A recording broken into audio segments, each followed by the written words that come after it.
कर दो। माननीय अध्यक्ष जी,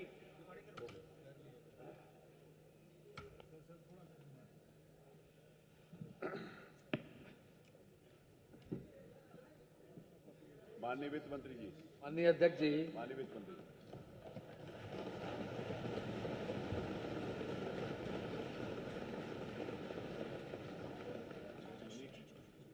माननीय अध्यक्ष जी, वर्तमान योगी सरकार का ये नवा बजट है और आज के इस अवसर पर मैं ये जरूर कहना चाहता हूं कि ऐसा शख्स जिसका कोई निजी एजेंडा न हो, जिसकी कोई व्यक्तिगत इच्छा न हो, वो सरकार का मुखिया हो, आज का ये बजट उनके नेतृत्व में जो तैयार किया गया है वो प्रदेश के पूरी जनता के लिए 25 करोड़ लोगों के जन कल्याण को समर्पित है। और योगी जी की तरफ से ही ये 4 लाइनें मैं कहकर अपनी बात को शुरू करूंगा।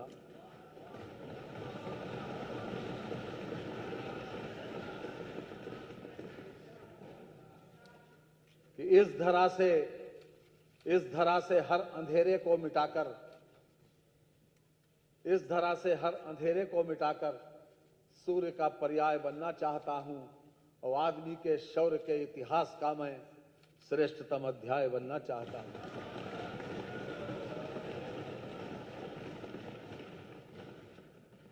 अध्यक्ष महोदय, रामचरितमानस की 2 चौपाई है कि जिम सरिता सागर मह जाई, यद्यपि ताहि कामना नाही, तिम सुख संपत्ति भी नहीं बुलाए, धर्मशील पहि जाए सोहाय। धर्मशील व्यक्ति के पास स्वाभाविक रूप से यश, वैभव, संपन्नता स्वतः ही जाती है। जो लोग नहीं भी चाहते हैं तो भी आज ऐसे व्यक्ति, ऐसा मुखिया के नेतृत्व में यह बजट तैयार किया गया। मैं इसको आपके माध्यम से संपूर्ण सदन को और आपके माध्यम से पूरी जनता को समर्पित करता हूं। माननीय वित्तीय वर्ष 2025-26 के बजट अनुमानों पर मैं अपना वक्तव्य आपकी अनुमति से प्रारंभ करता हूं। माननीय इस वर्ष परम पावन तीर्थ नगरी प्रयागराज में महाकुंभ 2025 का भव्य आयोजन हो रहा है। हम सभी जानते हैं कि महाकुंभ 144 वर्षों में आता है। ये हम सभी के लिए ही नहीं अपितु संपूर्ण भारत देश और पूरे विश्व के लिए परम सौभाग्य का विषय है कि हम अपने जीवन काल में आस्था, संस्कृति और मानवता के समागम के इस महापर्व के भागी बन सके। कुंभ का वर्णन ऋग्वेद एवं अथर्ववेद में मिलता है। ये भारत की प्राचीन सांस्कृतिक एवं धार्मिक अक्षुरता का परिचायक है। कुंभ मात्र एक धार्मिक सांस्कृतिक मेला ही नहीं है, ये एक दुर्लभ खगोलीय घटना भी है। प्रयागराज में आयोजित होने वाले कुंभ के विषय में पुराणों का ये श्लोक मैं पढ़ना चाहूंगा। मेष राशिगते जीवे मकरे चंद्र भास्करो अमावस्या तदा योगः कुंभ इस तीर्थ नायके, अर्थात बृहस्पति मेष राशि में तथा चंद्र और सूर्य मकर राशि में जब आते हैं और अमावस्या तिथि हो तो तीर्थों के नायक प्रयाग में कुंभ योग होता है। हमारी प्राचीन आस्था, धर्म और संस्कृति के प्रतीक कुंभ योग को अनादिकाल से सर्वश्रेष्ठ साक्षात मुक्ति पद की संज्ञा दी गई है। महाकुंभ में देश विदेश से आए लगभग 53 करोड़ से अधिक, वर्तमान में 56 करोड़ से ज्यादा हो गए श्रद्धालुओं ने प्रतिभाग किया। यह संपूर्ण विश्व में मनुष्यों का विशालतम समागम था, जिसके भव्य एवं कुशल आयोजन की सराहना सभी ने मुक्त कंठ से की है। संभवतः इस सदन में उपस्थित सम्मानित सदस्यों ने मानवता के इस महापर्व पर प्रतिभाग किया होगा। माननीय हमारे यशस्वी प्रधानमंत्री श्री नरेंद्र मोदी जी तथा हमारे तेजस्वी मुख्यमंत्री योगी आदित्यनाथ जी के कुशल नेतृत्व में उत्तर प्रदेश ने पिछले लगभग 8 वर्षों में प्रत्येक क्षेत्र में अभूतपूर्व प्रगति की है। चाहे वह कानून व्यवस्था हो, आर्थिक विकास हो, औद्योगिक विकास हो, दुर्बल वर्गों को विकास की मुख्य धारा में लाना हो, गरीबी उन्मूलन हो, अवस्थापना विकास हो अथवा वित्तीय समावेशन हो, हमने चिकित्सा सुविधाओं का तीव्र गति से विकास किया है। प्रत्येक क्षेत्र में आधुनिक तकनीक के प्रयोग और नवाचार को विशेष रूप से बढ़ावा दिया गया है। माननीय मुख्यमंत्री जी के द्वारा प्रदेश की अर्थव्यवस्था को $1 ट्रिलियन बनाए जाने का लक्ष्य रखा गया है। इस हेतु राज्य सरकार द्वारा 10 सेक्टर यथा कृषि एवं संवर्गीय सेवाएं, अवस्थापना, उद्योग, आईटी एवं इलेक्ट्रॉनिक्स, स्वास्थ्य एवं परिवार कल्याण, शिक्षा, पर्यटन, नगर विकास, वित्तीय सेवाएं, ऊर्जा, पूंजी निवेश आदि चिन्हित करते हुए सेक्टरवार कार्य योजना तैयार की गई है। प्रदेश सरकार के संबंधित विभागों द्वारा सेक्टरवार कार्य योजना पर कार्य चल रहा है, जिसकी समीक्षा नियमित रूप से की जा रही है। सुचारू नीति कार्यान्वयन व्यापार को आसान बनाने, ईज ऑफ डूइंग बिजनेस तथा निवेश आकर्षित करने के लिए सतत विकास के कार्य के प्रति समर्पण भाव से प्रदेश के समस्त अंचलों में संतुलित निवेश का समग्र प्रवाह एवं नागरिकों के जीवन उन्नयन के लिए दीर्घकालिक मूल्यों एवं व्यवस्थाओं को सुनिश्चित किया गया है। हमारी सरकार राज्य को एक मुख्य निवेश केंद्र तथा देश के ग्रोथ इंजन के रूप में स्थापित करने के अपने मिशन को कार्यान्वित करने हेतु प्रतिबद्ध है। जिस तरह से माननीय मुख्यमंत्री जी के द्वारा एक तपोनिष्ठ कर्मयोगी के समान अहर्निश प्रदेश के विकास के लिए कार्य किया गया है, उसके बारे में मैं कहना चाहूँगा कि जिस दिन से चला हूँ मेरी मंजिल पर नजर है, आंखों ने कभी मील का पत्थर नहीं देखा। महोदय, हाल के वर्षों में उत्तर प्रदेश में निवेश आकर्षण, औद्योगिक एवं अवस्थापना विकास में उल्लेखनीय प्रगति हुई है तथा प्रदेश भारत में सबसे पसंदीदा निवेश गंतव्य के रूप में उभरा है। राज्य सरकार द्वारा अवस्थापना सुविधाओं का त्वरित विकास किया गया है। कई निवेशोन्मुख नीतियां उद्घोषित की गई हैं तथा कारोबारी माहौल में अभूतपूर्व सुधार किया गया है, जिससे प्रदेश की छवि आर्थिक रूप से पिछड़े राज्य से परिवर्तित होकर एक प्रगतिशील राज्य के रूप में स्थापित हुई है। विश्व स्तरीय इंफ्रास्ट्रक्चर विकसित करने में उत्तर प्रदेश ने उल्लेखनीय प्रगति की है। राज्य में विकसित हो रही वायु, जल, सड़क एवं रेल नेटवर्क की कनेक्टिविटी से राज्य के उद्योगों एवं मैन्युफैक्चरिंग इकाइयों में को अपना माल भारत एवं विदेशों के बाजारों में भेजने के लिए परिवहन के विभिन्न साधनों के बीच निर्बाध रूप से स्विच करने की सुविधा प्रदान करेगी।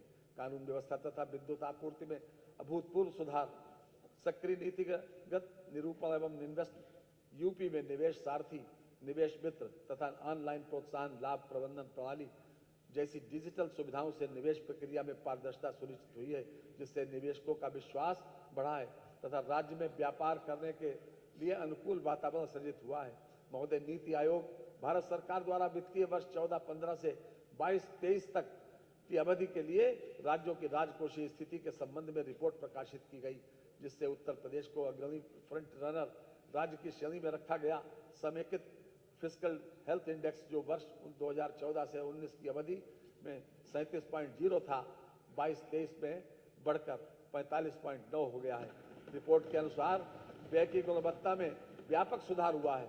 वर्ष 2018 से 2023 की अवधि में पूंजीगत व्यय कुल व्यय के 14.8% से 19.3% के मध्य रहा। इस अवधि में यह अनुपात देश के प्रमुख राज्यों के औसत अनुपात से अधिक रहा है। सामाजिक क्षेत्र में पूंजीगत व्यय में 27% तथा राजस्व व्यय में 9% वार्षिक दर से वृद्धि हुई है।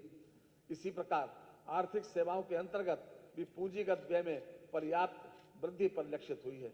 वित्तीय वर्ष 2018-19 में स्वास्थ्य एवं परिवार कल्याण पर व्यय के कुल व्यय का 4.9% था, जो वर्ष 2022-23 में बढ़कर 6.5% हो गया, जो देश के प्रमुख राज्यों में सर्वाधिक था। प्रदेश का राजकोषीय घाटा निर्धारित सीमा के अधीन रहा है। राजस्व बचत तथा प्राथमिक बचत के कारण सकल राज्य घरेलू उत्पाद के प्रतिशत के रूप में ऋणग्रस्तता में कमी दर्ज की गई है। माननीय भारतीय रिजर्व बैंक द्वारा राज्यों के बजट के संबंध में वित्तीय वर्ष 2024-25 में प्रकाशित अध्ययन रिपोर्ट के कुछ मुख्य बिंदु में इस सम्मानित सदन के समक्ष रखना चाहूंगा। देश के सभी राज्यों की स्वयं के कर की प्राप्तियों में उत्तर प्रदेश का अंश वर्ष 2022-2023, 2023-2024, 2024-2025 में क्रमशः 9.9%, 10.5% एवं 11.6% रहा, जो महाराष्ट्र के उपरांत देश में सर्वाधिक है। उक्त वर्षों में सभी राज्यों में राजस्व प्राप्तियों के सापेक्ष ब्याज पर व्यय क्रमशः 12.6, 12.3 एवं 12.1% रहा, जबकि उत्तर प्रदेश में यह प्रतिशत 10.3, 9.4 एवं 8.9 रहा। सकल राज्य घरेलू उत्पाद के प्रतिशत के रूप में सभी राज्यों की स्वयं के कर से प्राप्ति का औसत उक्त वर्षों में क्रमशः 6.5, 7.0 तथा 7.2% रहा, जबकि उत्तर प्रदेश में यह अनुपात क्रमशः 7.6, 9.8 तथा 10% रहा। इस अवधि में सकल राज्य घरेलू उत्पाद के प्रतिशत के रूप में सभी राज्यों का विकास व्यय क्रमशः 10.9, 11.9 एवं 12% रहा, जबकि उत्तर प्रदेश में यह औसत क्रमशः 13.8, 16 एवं 16.7% रहा। समस्त राज्यों द्वारा कुल व्यय के प्रतिशत के रूप में चिकित्सा, स्वास्थ्य एवं परिवार कल्याण पर किए गए व्यय के औसत की तुलना में वित्तीय वर्ष 18-19 तथा 2021-22 के अलावा वर्ष 17-18 से 2024-25 तक उत्तर प्रदेश द्वारा किया गया व्यय लगातार अधिक रहा। वर्ष 17-18 में सभी राज्यों के औसत अनुपात 5.0% के सापेक्ष उत्तर प्रदेश का अनुपात 5.3 तथा 24-25 में 5.6% सापेक्ष 5.9% रहा है। प्रदेश की ऋणग्रस्तता जो वर्ष 2016-17 की समाप्ति पर जीएसडीपी का 36.7% थी, घटकर वर्ष 2022-23 में वास्तविक आंकड़ों में 34.4% हो गई। उपरोक्त सभी आंकड़े जो भारतीय रिजर्व बैंक द्वारा देश के सभी राज्यों के बजट का अध्ययन कर प्रकाशित किए गए हैं, से स्पष्ट है कि उत्तर प्रदेश सरकार द्वारा न केवल अपने आंतरिक संसाधनों की अभिवृद्धि पर जोर दिया गया, अपितु विकास व्यय एवं स्वास्थ्य सेवाओं पर व्यय बढ़ाया गया है और ऋणग्रस्तता में कमी लाई गई है। यह हमारी सरकार के कुशल वित्तीय प्रबंधन का परिचायक है। महोदय, वर्ष 2017-18 में जब प्रदेशवासियों की सेवा का अवसर हमें प्राप्त हुआ तो प्रदेश की अर्थव्यवस्था पूरी तरह बदहाल थी तथा जीएसडीपी मात्र 12.89 लाख करोड़ रुपए के स्तर पर था। हमारी सरकार के कार्यकाल में हमने प्रदेश की अर्थव्यवस्था को दोगुना कर दिया है। वर्ष 2024-25 में प्रदेश की जीएसडीपी 27.51 लाख करोड़ रुपए रहने का अनुमान। मैं ये भी बताना चाहूंगा कि हम देश में विकास दर में वृद्धि करने वाले राज्यों में अग्रणी स्थान पर खड़े हैं। वर्ष 2023-24 में भारत देश की जीडीपी की वृद्धि दर 9.6% थी, जबकि हमारे प्रदेश की वृद्धि दर 11.6% रही। वित्तीय वर्ष 2016-17 में प्रदेश की प्रति व्यक्ति आय मात्र 52,671 रुपए थी। मात्र 3 वर्ष की अवधि में प्रति व्यक्ति आय 2019-20 में बढ़कर 65,660 रुपए स्तर पर पहुंच गई। उसके उपरांत कोविड महामारी की विभीषिका के कारण पूरे विश्व की अर्थव्यवस्था को झटका लगा। इसके बाद मात्र 3 वर्ष में 14.9% अप्रत्याशित वार्षिक वृद्धि दर प्राप्त करते हुए हम प्रति व्यक्ति आय को वर्ष 2023-24 में 93,514 रुपए के स्तर पर ले आए हैं। मान्यवर, वित्तीय वर्ष 2025-26 के बजट में सम्मिलित प्रमुख योजनाओं का ब्यौरा प्रस्तुत करने के पूर्व मैं बजट की संक्षिप्त रूपरेखा इस सम्मानित सदन के समक्ष रखना चाहता हूं। प्रस्तुत बजट का आकार 8,08,736 करोड़ 6 लाख रुपए है, जो वर्ष 24-25 के बजट से 9.8% अधिक है मूल बजट से। बजट में पूंजीगत परिव्यय कुल बजट का लगभग 20.5% है। पूंजीगत परिव्यय के अंतर्गत अवसंरचना, निर्माण, विस्तार एवं निवेश संबंधी व्यय आते हैं। उद्योग, आवागमन, उत्पादों की बाजार तक पहुंच तथा प्रदेश में पूंजी निवेश को आकर्षित करने जैसे महत्वपूर्ण गतिविधियों में पूंजीगत व्यय की भूमिका अत्यंत महत्वपूर्ण होती है। इस बजट में अवस्थापना विकास हेतु 22%, शिक्षा हेतु 13%, कृषि और संबद्ध सेवाओं के हेतु 11%, चिकित्सा एवं स्वास्थ्य के क्षेत्र में 6%, सामाजिक सुरक्षा एवं कार्यक्रमों हेतु 4% एवं संसाधन आवंटित किए गए हैं। हमने बजट में शोध एवं विकास तथा सूचना और प्रौद्योगिकी पर भी ध्यान दिया है। विधानसभा को आधुनिक आईटी सिस्टम से लैस करने के लिए हम बजट में विशेष रूप से व्यवस्था प्रस्तावित की गई है। ये प्रक्रिया आगे भी चलती रहेगी। प्रदेश में को आर्टिफिशियल इंटेलिजेंस के क्षेत्र में एक हब के रूप में विकसित करने हेतु आर्टिफिशियल इंटेलिजेंस सिटी की स्थापना तथा साइबर सिक्योरिटी में टेक्नोलॉजी रिसर्च ट्रांसलेशन पार्क की स्थापना की नई योजना बजट में सम्मिलित की गई है। प्रदेश के प्राथमिक एवं उच्चतर माध्यमिक विद्यालयों में आईसीटी लैब तथा स्मार्ट क्लासेस की स्थापना पर कार्य किया जा रहा है।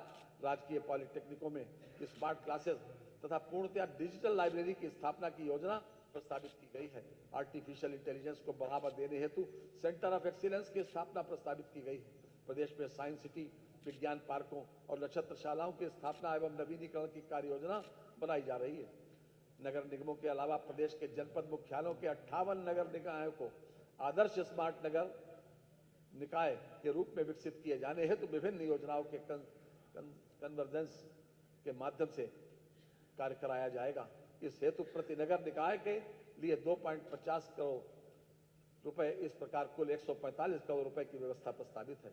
मैं इस सम्मानित सदन को बताना चाहूंगा कि उत्तर प्रदेश भवन एवं अन्य सन्निर्माण कर्मकार कल्याण बोर्ड द्वारा प्रदेश के जिला मुख्यालयों में कामगार श्रमिक अड्डे बनवाने की योजना पर कार्य किया जाएगा, जिससे कैंटीन, पीने का पानी, स्नानागार और शौचालय की व्यवस्था मजदूरों के लिए कराई जाएगी।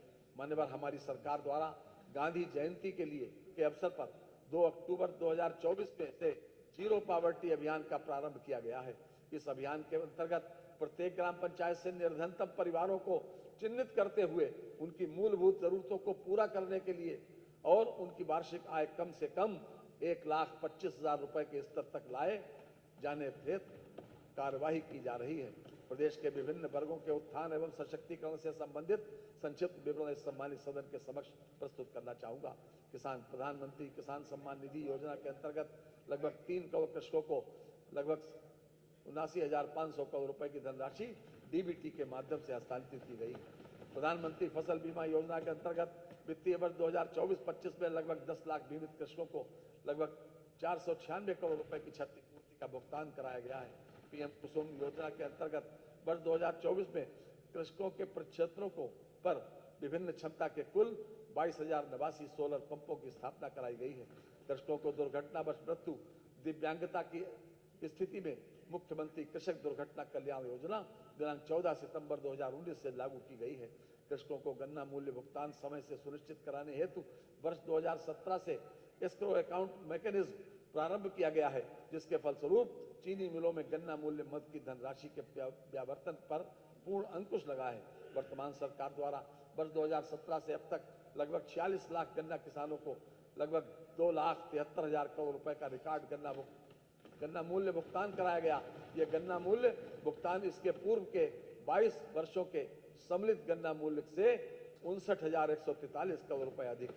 औसत गन्ना उत्पादकता 72 टन प्रति हेक्टेयर से बढ़कर 85 टन प्रति हेक्टेयर बढ़ जाने से किसानों की आय में औसतन 370 रुपए प्रति क्विंटल की दर से 43,364 रुपए प्रति हेक्टेयर की वृद्धि हुई। इसके लिए शोध संस्थानों के वैज्ञानिक, छात्र तथा हमारे परिश्रमी किसान भाई बधाई के पात्र हैं। महिला एवं बाल विकास उत्तर प्रदेश राज्य ग्रामीण आजीविका मिशन के अंतर्गत ग्रामीण क्षेत्रों में 96 लाख से अधिक परिवारों की महिलाओं को आच्छादित किया गया है।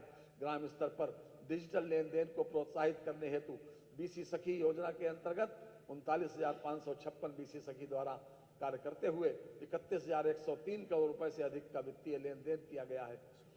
84.38 करोड़ रुपए का लाभांश अर्जित किया गया। लखपति महिला योजना के अंतर्गत 31 लाख से अधिक दीदियों का चिन्हांकन किया गया है तथा 2 लाख से अधिक महिलाएं लखपति की श्रेणी में आ चुकी हैं।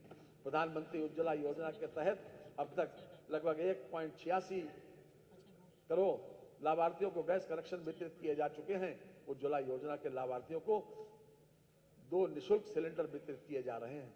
उत्तर प्रदेश में महिला स्वामित्व वाली प्रोड्यूसर कंपनियों के गठन हेतु महिला सामर्थ्य योजना संचालित है। बालिका शिक्षा को बढ़ावा देने हेतु सह शिक्षा की व्यवस्था के साथ साथ बालिका छात्रावास का निर्माण, बालिकाओं का सशक्तिकरण, मीना मंच, आत्मरक्षा प्रशिक्षण एवं संवेदीकरण आदि गतिविधियों का क्रियान्वयन किया जा रहा है। उच्च शिक्षा प्राप्त कर रही मेधावी को पात्रता के आधार पर स्कूटी प्रदान किए जाने की योजना लाई जा रही है। ये मेधावी छात्राओं के लिए युवा स्वामी विवेकानंद युवा सशक्तिकरण योजना के अंतर्गत 49.86 लाख स्मार्टफोन टैबलेट वितरित किए जा चुके हैं। वित्तीय वर्ष 25-26 में इस योजना के तहत टैबलेट उपलब्ध कराए जाएंगे। प्रतियोगी छात्रों को अपने घर के समीप ही कोचिंग की सुविधा उपलब्ध कराने के उद्देश्य से राज्य सरकार द्वारा प्रदेश के सभी जनपदों में मुख्यमंत्री अभ्युदय योजना का संचालन किया जा रहा है। प्रधानमंत्री शिक्षुता प्रोत्साहन योजना के अंतर्गत वर्ष सत्र 2024-25 में 53,833 अभ्यर्थियों को शिक्षुता प्रशिक्षण हेतु योजित किया गया है। यह अप्रेंटिस की विशेष योजना है। प्रदेश के शिक्षित एवं प्रशिक्षित युवाओं को स्वरोजगार से जोड़कर नए सूक्ष्म उद्योगों की स्थापना हेतु वित्तीय संसाधन उपलब्ध कराए जाने के उद्देश्य से वर्ष 2024-25 में मुख्यमंत्री युवा उद्यमी विकास अभियान योजना प्रारंभ की गई है। ये अपने तरह की पहली योजना है जिसमें सूक्ष्म उद्यम स्थापित करने हेतु युवाओं को गारंटी मुक्त एवं ब्याज मुक्त ऋण उपलब्ध कराया जा रहा है।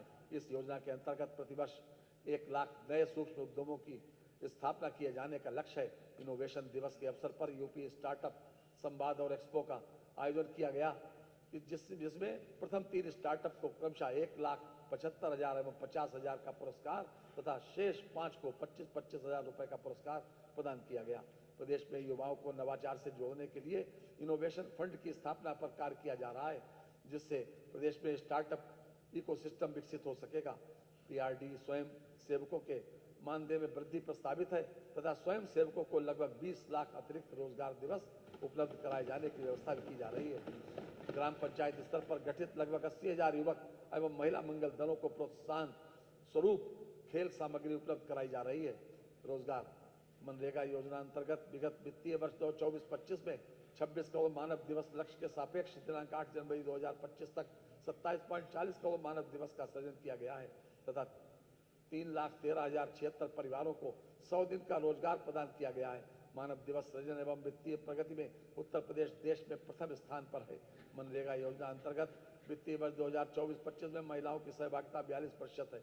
उत्तर प्रदेश कौशल विकास मिशन के अंतर्गत विगत 6 वर्षों में 15.25 लाख युवाओं को निःशुल्क रोजगार परक प्रशिक्षण प्रदान कर 5.71 लाख युवाओं को स्वरोजगार से जोड़कर सेवा आयोजित किया गया।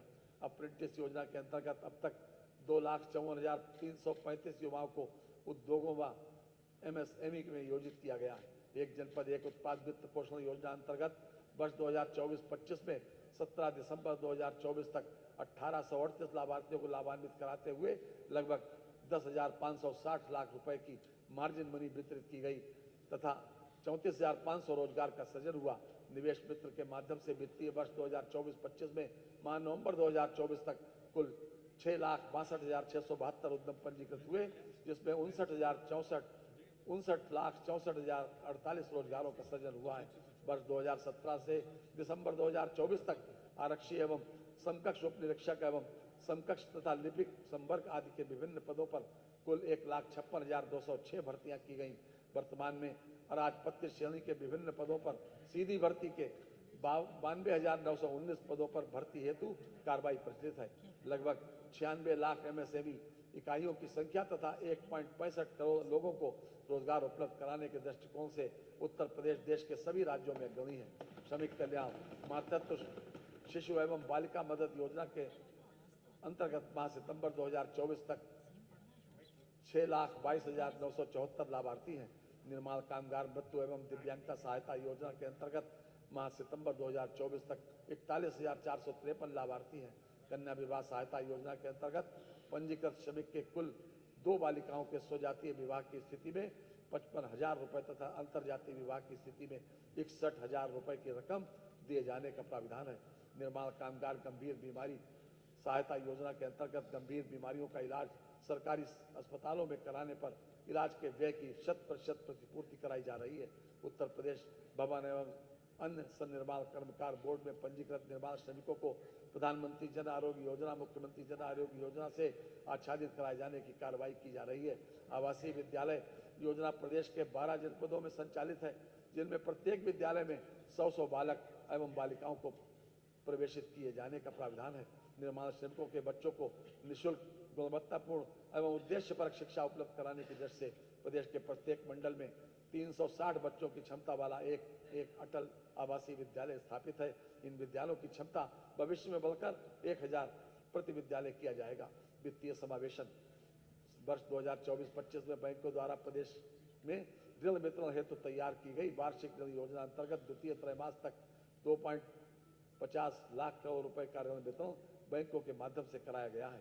वर्तमान में प्रदेश में बैंकों की 20,416 शाखाएं, 4,932 बैंक मित्र एवं बीसी सखी तथा 18,747 एटीएम सहित कुल 4,40,095 बैंकिंग केंद्रों के माध्यम से बैंकिंग सुविधाएं उपलब्ध कराई जा रही हैं। प्रधानमंत्री जन धन योजना के अंतर्गत प्रदेश 9.57 करोड़ खातों के साथ देश में प्रथम स्थान पर रहे। प्रधानमंत्री सुरक्षा बीमा योजना अंतर्गत अब तक प्रदेश में 6.52 करोड़ नामांकन के साथ उत्तर प्रदेश प्रथम स्थान पर है। प्रधानमंत्री जीवन ज्योति बीमा योजना अंतर्गत अब तक प्रदेश में 2.28 करोड़ नामांकन के साथ उत्तर प्रदेश प्रथम स्थान पर है।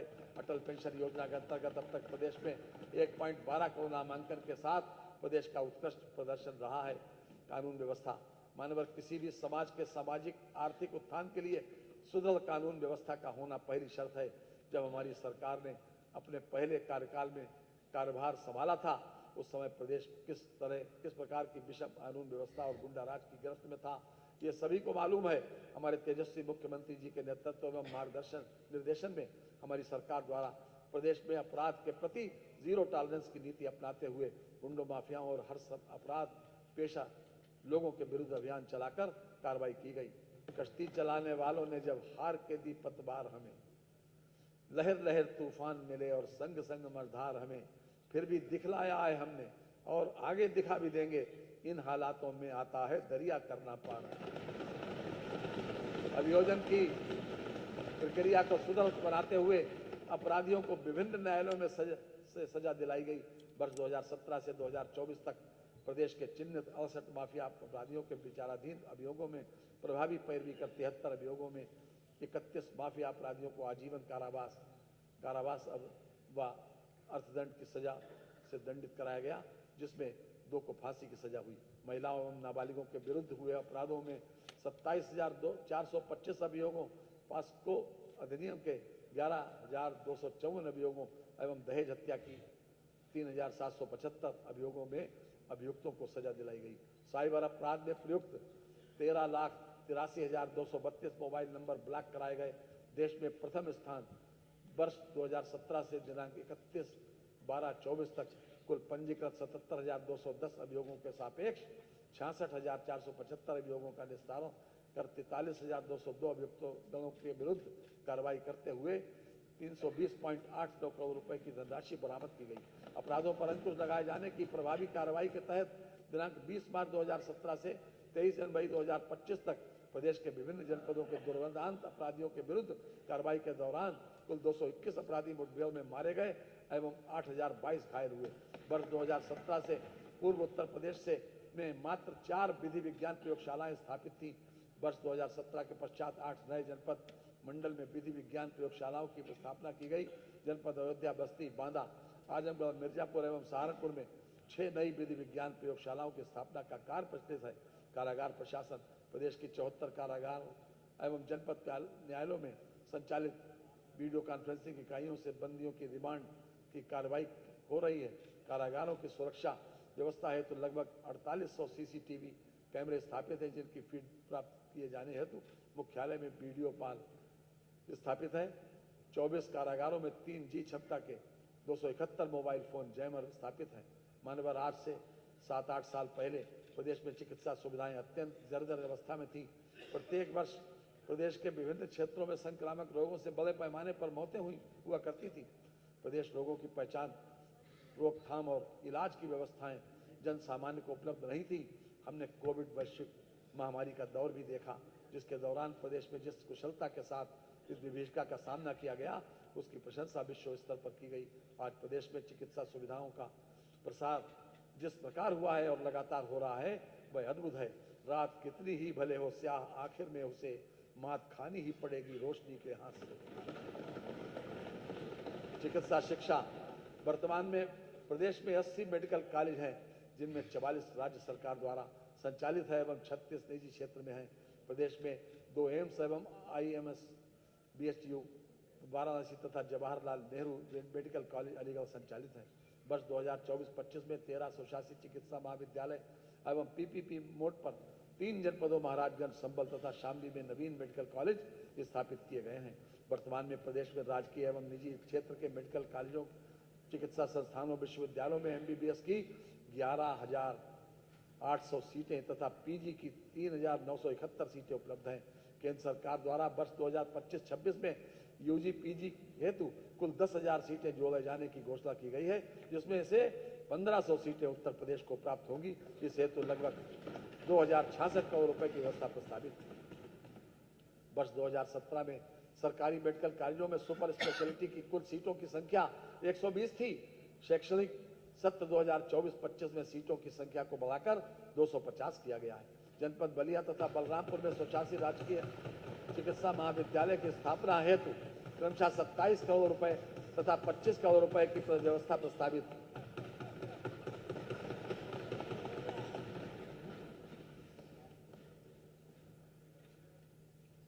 चिकित्सा स्वास्थ्य एवं परिवार कल्याण आयुष्मान भारत प्रधानमंत्री जन आरोग्य योजना अंतर्गत 5.13 करोड़ लोगों के आयुष्मान कार्ड बनाए गए हैं। आयुष्मान कार्ड बनाने में पूरे भारत में उत्तर प्रदेश प्रथम स्थान पर है। प्राथमिक स्वास्थ्य इकाइयों को आयुष्मान आरोग्य मंदिर के रूप में उच्चीकृत किया जा रहा है। वर्तमान में कुल 22,681 आयुष्मान आरोग्य मंदिर स्थापित हैं। उपकेंद्रों से टेली कंसल्टेशन प्रारंभ कर ग्रामीण क्षेत्रों में चिकित्सा सुविधाएं उपलब्ध कराने का आरंभ जुलाई 2020 से किया गया है। प्रदेश में राष्ट्रीय स्वास्थ्य मिशन द्वारा पोषित पीपीपी मोड पर निःशुल्क डायलिसिस सेवाएं उपलब्ध कराई जा रही हैं। प्रदेश में राष्ट्रीय स्वास्थ्य मिशन द्वारा पीपीपी मोड पर जनपदीय चिकित्सालयों में सीटी स्कैन की निःशुल्क सेवा उपलब्ध कराई जा रही है। आयुष प्रदेश के विभिन्न जनपदों में वर्तमान में 2110 आयुर्वेदिक, 254 यूनानी एवं 1585 होम्योपैथिक चिकित्सालयों के साथ ही 8 आयुर्वेदिक कॉलेज एवं उनसे संबद्ध चिकित्सालय, 2 यूनानी कॉलेज एवं उनसे संबद्ध चिकित्सालय तथा 9 होम्योपैथिक कॉलेज एवं उनसे संबद्ध चिकित्सालय संचालित हैं। वित्तीय वर्ष 2025-26 में महायोगी गुरु गोरखनाथ आयुष विश्वविद्यालय गोरखपुर का निर्माण कार्य पूर्ण किया जाना, जनपद अयोध्या में राजकीय आयुर्वेदिक महाविद्यालय का निर्माण कार्य पूर्ण किया जाना, जनपद वाराणसी में राजकीय होम्योपैथिक मेडिकल कॉलेज की स्थापना कराया जाना लक्षित है। अब स्थापना एवं औद्योगिक विकास। मान्यवर, जब वर्ष 2017 में हमने कार्यभार संभाला था, उस समय प्रदेश में औद्योगिक विकास की पूरी तरह से रुका पड़ा था। उद्योग प्रदेश से विस्थापित हो रहे थे। उस समय कोई भी ये कल्पना भी नहीं कर सकता था कि प्रदेश में उद्योग धंधे आएंगे भी, परंतु दृढ़ संकल्प, आत्मविश्वास और लक्ष्य प्राप्ति के अथक प्रयासों से कुछ भी संभव है। लोग कहता है बदलता है जमाना अक्सर, अब खास वो है जो जमाने को बदल दे। राज्य सरकार द्वारा ग्लोबल इन्वेस्टर्स समिट का सफलतम आयोजन किया गया, जिसमें लगभग 36 लाख करोड़ के निवेश के एमओयू पर हस्ताक्षर किया गया। उक्त समिट के एक वर्ष के अंदर ही 6.50 लाख करोड़ से अधिक निवेश से या तो वाणिज्यिक उत्पादन प्रारंभ हो गया है अथवा संबंधित परियोजनाएं निर्माणाधीन, जो अब तक की सबसे बड़ी उपलब्धि। राज्य सरकार द्वारा प्रदेश में 4 नए एक्सप्रेस वे के निर्माण का निर्णय लिया गया। आगरा लखनऊ एक्सप्रेस वे से गंगा एक्सप्रेस वे, कौसिया जनपद हरदोई वाया फर्रुखाबाद तक प्रवेश नियंत्रित ग्रीनफील्ड एक्सप्रेस वे का निर्माण कराया जाएगा, जिसके लिए 900 करोड़ रुपए की व्यवस्था प्रस्तावित है। गंगा एक्सप्रेस वे को प्रयागराज, मिर्जापुर, वाराणसी, चंदौली होते हुए सोनभद्र से जोड़ने के लिए बिंदु एक्सप्रेस वे के निर्माण के लिए 50 करोड़ रुपए की व्यवस्था प्रस्तावित है। मेरठ को हरिद्वार से जोड़ने हेतु गंगा एक्सप्रेस वे, विस्तारीकरण एक्सप्रेस वे का निर्माण प्रस्तावित है, जिसके लिए 50 करोड़ रुपए की व्यवस्था कराई जा रही है। बुंदेलखंड रीवा एक्सप्रेस वे का निर्माण प्रस्तावित है, जिसके लिए 50 करोड़ रुपए की व्यवस्था कराई जा रही है। बुंदेलखंड एक्सप्रेस वे के साथ डिफेंस इंडस्ट्रियल कॉरिडोर परियोजना हेतु लगभग 461 करोड़ रुपए की व्यवस्था प्रस्तावित है। इसके अंतर्गत लगभग 9,500 करोड़ रुपए का निवेश अनुमानित है। लखनऊ में आर्टिफिशियल इंटेलिजेंस सिटी के विकास हेतु 5 करोड़ रुपए की व्यवस्था प्रस्तावित है। साइबर सुरक्षा में टेक्नोलॉजी ट्रांसलेशन रिसर्च पार्क की स्थापना हेतु 3 करोड़ रुपए की व्यवस्था प्रस्तावित है। सूक्ष्म, लघु एवं मध्यम उद्योग। प्रदेश की अर्थव्यवस्था में सूक्ष्म, लघु एवं मध्यम उद्यमों का बहुत महत्वपूर्ण स्थान है। एमएसएमई सेक्टर एक महत्वपूर्ण रोजगार परक सेक्टर है। इस प्रकार इन उद्यमों के विकास से जहां प्रदेश का समावेशी विकास होता है, वहीं रोजगार सृजन की असीम संभावनाएं भी उत्पन्न होती हैं। प्रदेश के शिक्षित एवं प्रशिक्षित युवाओं को स्वरोजगार से जोड़कर नए सूक्ष्म उद्योगों की स्थापना हेतु वित्तीय संसाधन उपलब्ध कराए जाने के उद्देश्य से वर्ष 2024-25 में मुख्यमंत्री युवा उद्यमी विकास अभियान प्रारंभ किया गया है। योजना हेतु वित्तीय वर्ष 2025-26 के बजट में 1,000 करोड़ रुपए की व्यवस्था प्रस्तावित है। मुख्यमंत्री युवा स्वरोजगार योजना हेतु 225 करोड़ रुपए की व्यवस्था प्रस्तावित है। हथकरघा एवं वस्त्रोद्योग। हथकरघा उद्योग कृषि क्षेत्र के बाद उत्तर प्रदेश का सर्वाधिक रोजगार उपलब्ध कराने वाला विकेंद्रीकृत कुटीर उद्योग है। प्रदेश में लगभग 1.91 लाख हथकरघा बुनकर एवं लगभग 80,000 हाउस होल्ड हैं। प्रदेश में 2.58 लाख पावर लूम कार्यरत है, जिसके माध्यम से लगभग 5.50 लाख पावर लूम बुनकर अपना जीविकोपार्जन कर रहे हैं। पीएम मित्र योजना के अंतर्गत टेक्सटाइल पार्क की स्थापना से संबंधित व्यय हेतु 300 करोड़ रुपए की व्यवस्था प्रस्तावित है। उत्तर प्रदेश वस्त्र गारमेंटिंग पॉलिसी 2022 के क्रियान्वयन हेतु 150 करोड़ रुपए की व्यवस्था कराई जा रही है। अटल बिहारी वाजपेयी पावर लूम विद्युत फ्लैट रेट योजना हेतु 400 करोड़ रुपए की व्यवस्था प्रस्तावित है। खादी एवं ग्राम उद्योग प्रदेश के ग्रामीण क्षेत्र में के बेरोजगार व्यक्तियों को खादी एवं ग्रामोद्योग के माध्यम से स्वरोजगार के अवसर उपलब्ध कराने की प्रबल संभावनाएं हैं। मुख्यमंत्री ग्रामोद्योग रोजगार योजना के अंतर्गत वर्ष 2025-26 में ब्याज उपादान मद में समुचित व्यवस्था प्रस्तावित है, जिसके अंतर्गत 800 लाभार्थियों को बैंक ऋण उपलब्ध कराया जाएगा, जिससे स्थापित होने वाले नए उद्यमों के माध्यम से 16,000 लोगों को रोजगार उपलब्ध हो सकेगा। पंडित दीनदयाल उपाध्याय खादी विपणन विकास सहायता योजना हेतु 32 करोड़ रुपए की व्यवस्था प्रस्तावित है। उत्तर प्रदेश माटी कला बोर्ड के संचालन हेतु 11.50 करोड़ रुपए की व्यवस्था प्रस्तावित है। आईटी एवं इलेक्ट्रॉनिक्स उत्तर प्रदेश इलेक्ट्रॉनिक्स विनिर्माण नीति 2017 के अंतर्गत 23,203 करोड़ रुपए तथा उत्तर प्रदेश सूचना प्रौद्योगिकी नीति 2017 के अंतर्गत 7,004 करोड़ रुपए का निवेश प्रदेश में हुआ है। प्रदेश सरकार की डाटा सेंटर नीति के अंतर्गत पूर्व लक्षित 3 डाटा सेंटर पार्क्स के स्थान पर संशोधित नीति के अंतर्गत प्रदेश में 30,000 करोड़ रुपए के अनुमानित निवेश से 8 डाटा सेंटर पार्क्स की स्थापना तथा 900 मेगावाट क्षमता का लक्ष्य रखा गया है। सेमीकंडक्टर क्षेत्र में वैश्विक निवेशकों को आकर्षित करने के लिए उत्तर प्रदेश सेमीकंडक्टर नीति 2024 प्रख्यापित की गई है। सेमीकंडक्टर इकाइयों के लिए डेडिकेटेड प्रावधान आरंभ करने वाला उत्तर प्रदेश चौथा राज्य है।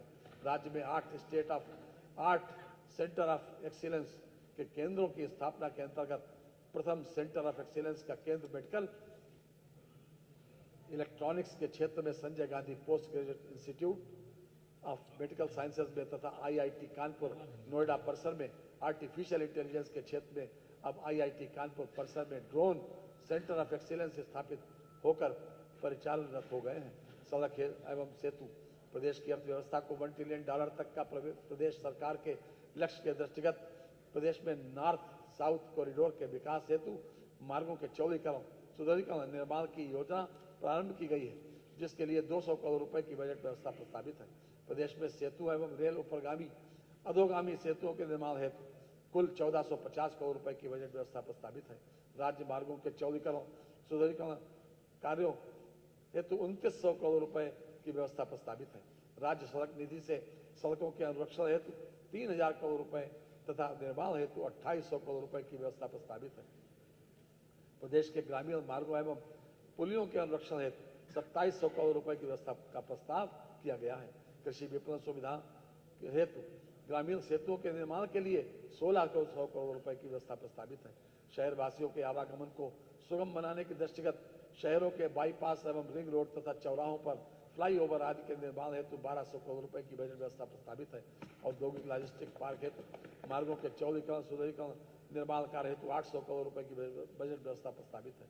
मुख्यमंत्री ग्राम योजना के अंतर्गत ग्रामीण मार्गों के नवनिर्माण पुनर्निर्माण मिसिंग लिंक के निर्माण हेतु नई योजना प्रारंभ की जा रही है। इस योजना हेतु 200 करोड़ रुपए की बजट व्यवस्था प्रस्तावित है। सड़क सुरक्षा के दृष्टिगत दुर्घटना बाहुल्य क्षेत्रों के सुधार रोड सेफ्टी कार्यों एवं सौंदर्यीकरण हेतु 250 करोड़ रुपए की बजट व्यवस्था प्रस्तावित है। सिंचाई एवं जल संसाधन विभाग मध्य गंगा नहर परियोजना स्टेज 2 कनहर सिंचाई परियोजना महाराजगंज में रोहिन नदी बैराज के संपूर्ण होने पर 4.74 लाख हेक्टेयर क्षेत्र में सिंचन क्षमता सृजित होगी, जिससे 6.77 लाख कृषक लाभान्वित होंगे। विभिन्न जनपदों में 6600 राजकीय नलकूपों के आधुनिकीकरण, 2100 नवीन राजकीय नलकूपों के निर्माण तथा डार्क जोन में स्थित 569 असफल राजकीय नलकूपों के पुनर्निर्माण का कार्य प्रगति पर है। इन कार्यों से लगभग 2.38 लाख हेक्टेयर सिंचन क्षमता की पुनर्स्थापना होगी तथा लगभग 2.12 लाख कृषक परिवार लाभान्वित होंगे।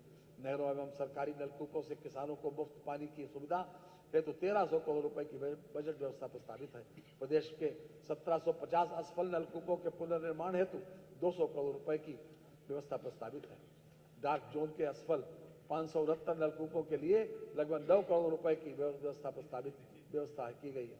प्रदेश सरकार द्वारा 1551 बांध परियोजनाओं पूर्ण की गई, जिससे 3287 लाख हेक्टेयर क्षेत्र सुरक्षित हुआ है तथा करोड़ों की आबादी लाभान्वित हुई। नमामि गंगे एवं ग्रामीण जलापूर्ति। प्रदेश में जल जीवन मिशन के अंतर्गत प्रदेश के समस्त 2.67 करोड़ ग्रामीण परिवारों को क्रियाशील गृह नल संयोजन प्रदान कर शुद्ध एवं सतत पेयजल उपलब्ध कराने का लक्ष्य रखा गया है। उक्त लक्ष्य के सापेक्ष 2.34 करोड़ घरों में क्रियाशील गृह नल संयोजन उपलब्ध कराया जा चुका है। पीने का पानी घर में उपलब्ध होने का महत्व वही समझ सकता है जिसके पास ये सुविधा नहीं हो और जिसके घर की महिलाओं बच्चों को पीने के पानी के लिए दूर दराज से पानी भरकर लाने के लिए रोज घर से निकलना पड़ता हो। घरों में नल से पानी उपलब्ध होने से इन परिवारों को बहुत बड़ी राहत मिली है।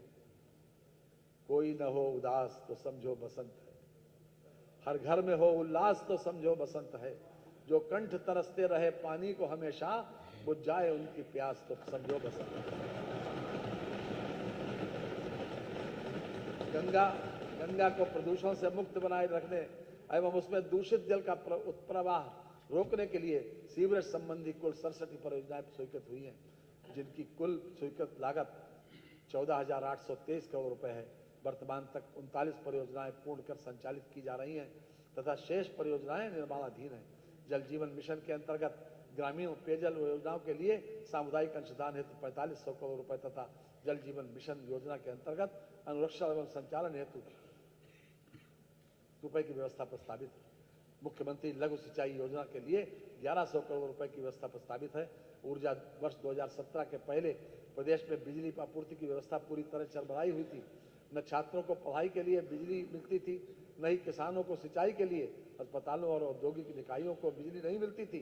गर्मियों में पूरे प्रदेश की जनता बदहाल रहती थी। रातों में शहर अंधेरे में डूबे रहते थे। आज स्थिति पूरी तरह बदल चुकी है। लोगों के घरों में रोशनी है। गर्मियों में निर्बाध बिजली की आपूर्ति सुनिश्चित की गई है। किसानों को सिंचाई के लिए बिजली उपलब्ध है। हमारी सरकार ने इस भावना के साथ कार्य किया है। अज़मते जिंदगी की कसम है हमें, जर्रे जर्रे में महफिल सजा देंगे हम, तेरे दीवार और दर जगमगा देंगे। वर्ष 2024-25 में माह दिसंबर तक औसत आपूर्ति ग्रामीण क्षेत्र में 20 घंटे 35 मिनट, तहसील मुख्यालय में 22 घंटे 36 मिनट तथा जनपद मुख्यालय में 24 घंटे रही। प्रदेश में दिनांक 1 अप्रैल 2022 से दिनांक 31 दिसंबर 2024 तक कुल 1,87,873 निजी नलकूप संयोजन निर्गत किए गए हैं। कृषि फीडरों के पृथकीकरण की योजना के अंतर्गत 4,680 फीडर्स के लक्ष्य के सापेक्ष 3,817 कृषि फीडर्स का निर्माण कराया जा चुका है। उत्तर प्रदेश राज्य विद्युत उत्पादन निगम द्वारा वर्ष 2024-25 में दिसंबर माह तक 7,140 मेगावाट ताप विद्युत उत्पादन क्षमता व संयुक्त उपक्रम में चलित 1980 मेगावाट ताप विद्युत उत्पादन क्षमता एवं 37,056 मिलियन यूनिट ताप विद्युत उत्पादन प्राप्त किया गया। गैर पारंपरिक ऊर्जा स्रोतों को बढ़ावा देने हेतु पंप स्टोरेज जल विद्युत परियोजनाओं की स्थापना 3953 करोड़ रुपए की लागत से प्रस्तावित है। ये परियोजना 4 वर्षों में पूर्ण होगी।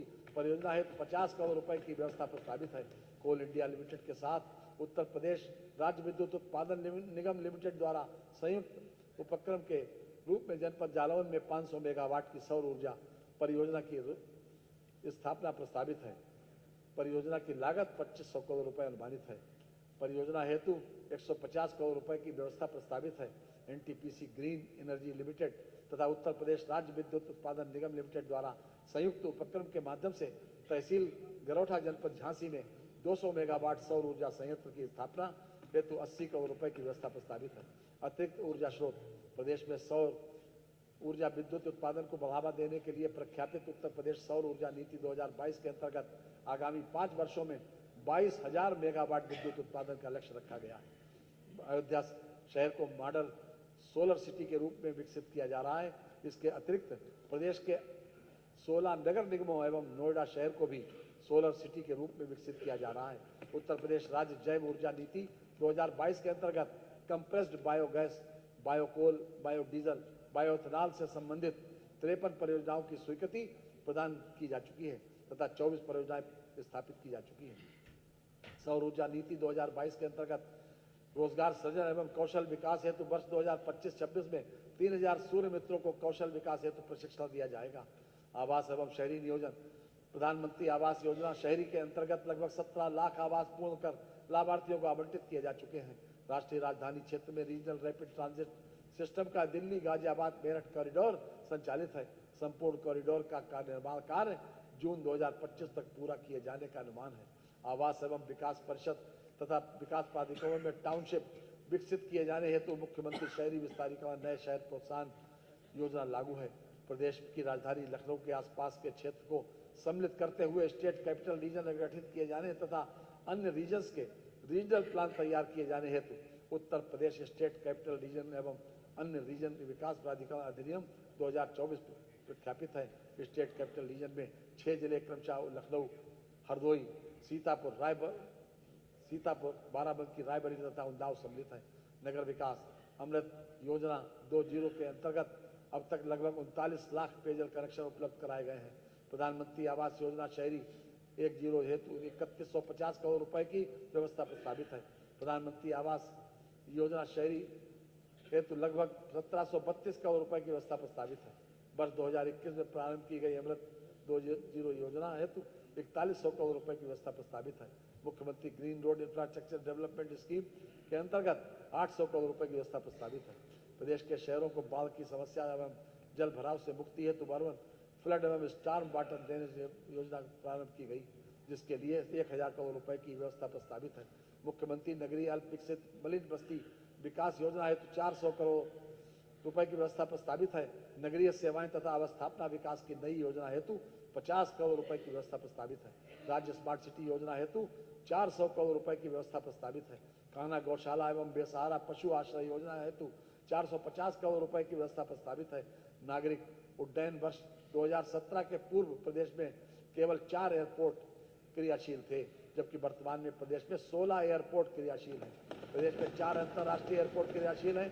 जेवर एयरपोर्ट के शीघ्र ही संचालित होने के साथ प्रदेश में 5 अंतर्राष्ट्रीय एयरपोर्ट हो जाएंगे।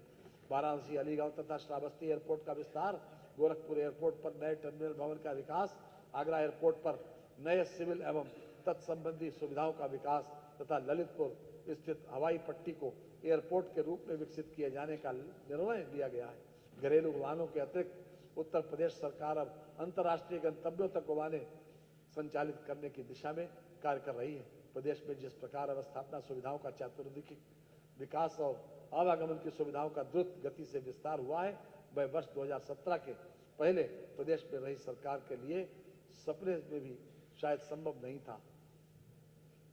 परंतु लोग यहाँ ख्वाब दिखाते हैं अक्सर, हर एक ख्वाब को सच कर दिया है योगी ने। नियोजन जीरो पॉवर्टी उत्तर प्रदेश अभियान हेतु 250 करोड़ रुपए की व्यवस्था प्रस्तावित है। प्रदेश में विकास कार्यों हेतु त्वरित आर्थिक विकास योजना अंतर्गत लगभग 2400 करोड़ रुपए की व्यवस्था प्रस्तावित है।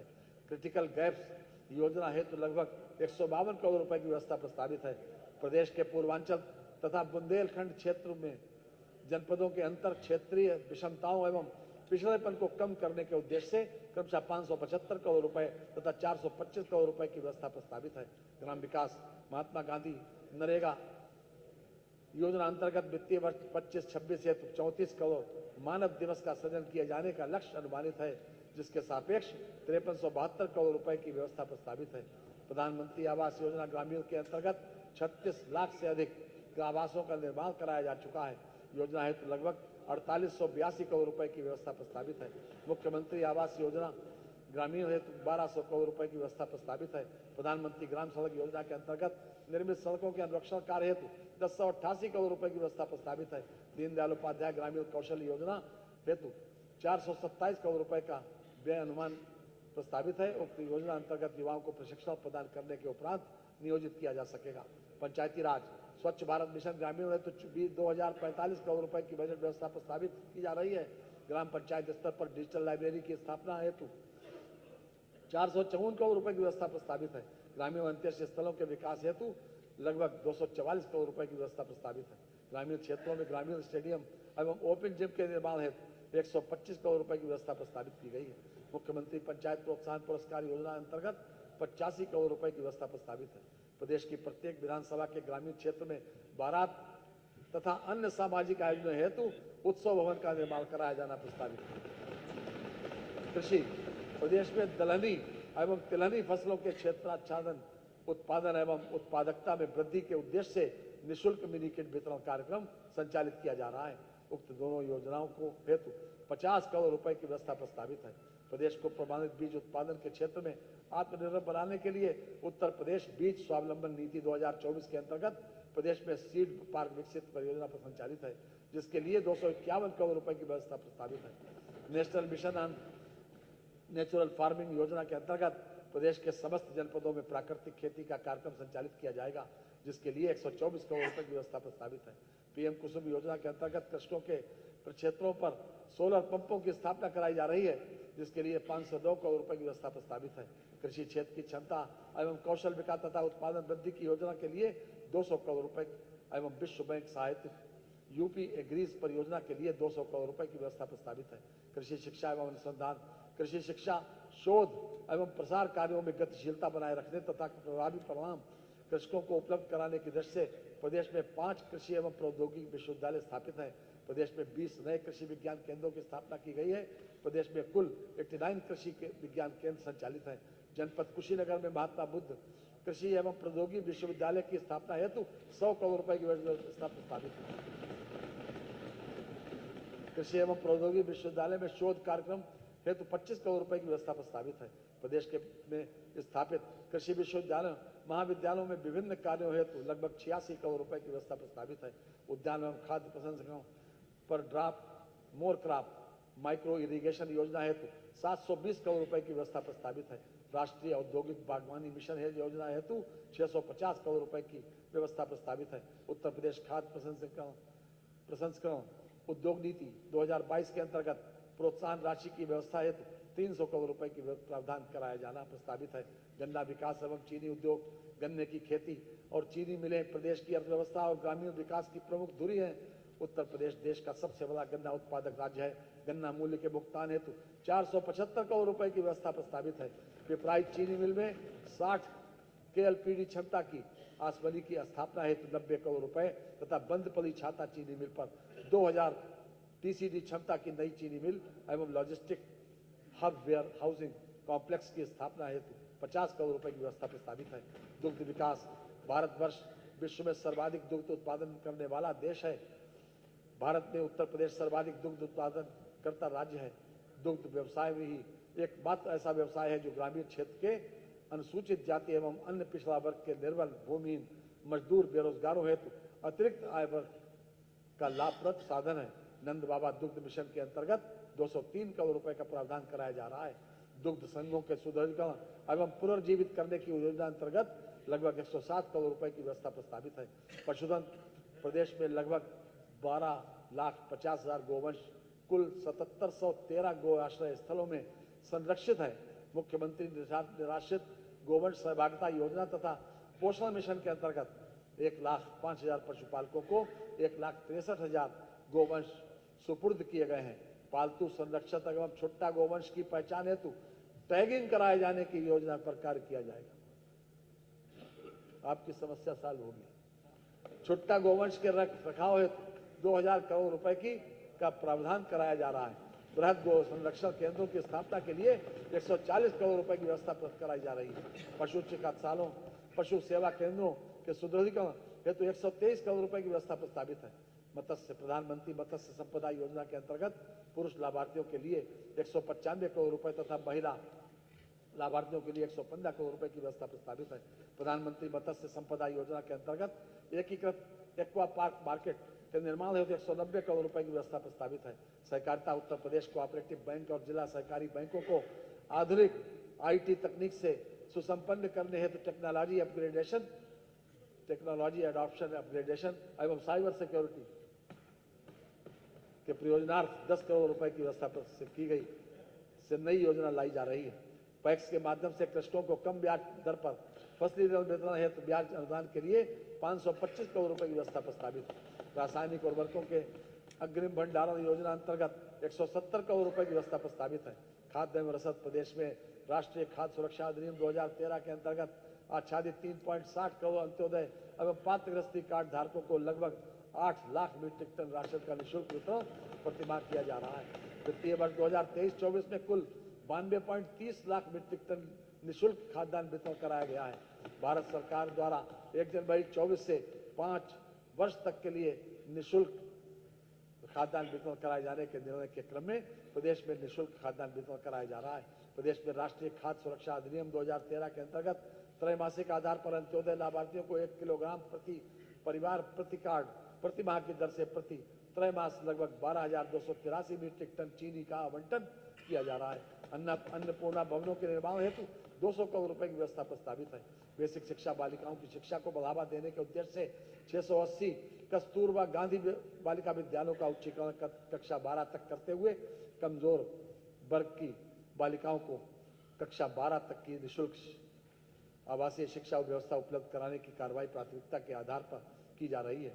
प्रदेश में प्री प्राइमरी के से कक्षा 12 तक की समेकित शिक्षा के लिए अत्याधुनिक अवस्थापना सुविधाओं के साथ उत्कृष्ट शैक्षणिक परिवेश उपलब्ध कराने हेतु नवीन 57 मुख्यमंत्री मॉडल कंपोजिट विद्यालय स्वीकृत किए गए हैं, जिनमें से वर्तमान वित्तीय वर्ष में 22 विद्यालयों के निर्माण की प्रक्रिया गतिमान है, जिसकी निर्माण इकाई लागत 25 करोड़ रुपए है। इसके अतिरिक्त प्रति विद्यालय 5 करोड़ रुपए की दर से फर्नीचर एवं उपकरण विद्यालय कराए जाएंगे। बेसिक शिक्षा परिषद द्वारा संचालित प्राथमिक एवं उच्च प्राथमिक विद्यालयों में अवस्थापना सुविधाओं के विकास के लिए 2000 करोड़ रुपए की व्यवस्था प्रस्तावित है। पीएम श्री योजना के अंतर्गत चयनित विद्यालयों के बच्चों को स्मार्ट शिक्षा से जोड़े जाने के हेतु 580 करोड़ रुपए की व्यवस्था प्रस्तावित है। समग्र शिक्षा योजना के अंतर्गत समस्त प्राथमिक विद्यालयों को राज्य निधि से स्मार्ट स्कूल के रूप में विकसित किए जाने हेतु 300 करोड़ रुपए की व्यवस्था प्रस्तावित है। प्राथमिक विद्यालयों के छात्र छात्राओं को स्कूल बैग हेतु 550 करोड़ रुपए, निःशुल्क यूनिफॉर्म हेतु 168 करोड़ रुपए तथा परिषदीय विद्यालयों एवं सहायता प्राप्त शासकीय प्राथमिक विद्यालयों के छात्रों के परीक्षा शुल्क की प्रतिपूर्ति हेतु लगभग 38 करोड़ रुपए की व्यवस्था प्रस्तावित की गई है। माध्यमिक शिक्षा समग्र शिक्षा अभियान के अंतर्गत विभिन्न कार्यक्रमों के संचालन हेतु 666 करोड़ रुपए की व्यवस्था प्रस्तावित है। राजकीय उच्चतर माध्यमिक विद्यालयों के भवन निर्माण विस्तार विद्युतीकरण एवं भूमि भवन क्रय हेतु 479 करोड़ रुपए की व्यवस्था प्रस्तावित है। सहायता प्राप्त शासकीय माध्यमिक विद्यालयों में अवस्थापना सुविधाओं के अंतर्गत पूंजीगत परिसंपत्तियों के सृजन हेतु 150 करोड़ रुपए की व्यवस्था प्रस्तावित है। अत्याधुनिक डिजिटल पुस्तकालय की स्थापना हेतु 80 करोड़ रुपए की व्यवस्था प्रस्तावित है।